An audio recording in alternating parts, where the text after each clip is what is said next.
তারেক রহমান যে সময় বাংলাদেশ থেকে বিদেশ থেকে চিকিৎসা করতে গেছেন এত জনপ্রিয় ছিলেন না। গত 17 বছরের বেশি উনি বিদেশে থেকে বিএনপির মতো দলকে সারা বাংলাদেশে জনপ্রিয় করেছেন, জাতীয় শক্তিকে উনি ঐক্যবদ্ধ করেছেন এবং উনি বাংলাদেশের মানুষকে স্বপ্ন দেখিয়েছেন একত্রিত দফা কর্মসূচির মাধ্যমে। সে 2023 সালে মানে আজকের উপস্থিতি লক্ষণ মানে তার উৎসব, তার উপরে উৎসব প্রত্যাশা মানুষের অনেক বড়,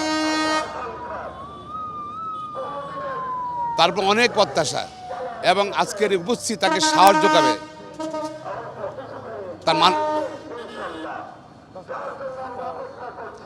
আজকের উপস্থিতি এই লক্ষ লক্ষ উপস্থিতি তার মানসিক সাহস যোগাবে, মানসিক শক্তি যোগাবে এবং উনি যে মানুষকে স্বপ্ন দেখিয়েছেন নতুন একটা বাংলাদেশ দেবেন, পরিবর্তিত এক বাংলাদেশ দেবেন, রেডিক্যাল চেঞ্জ করবেন সংস্কারের মাধ্যমে।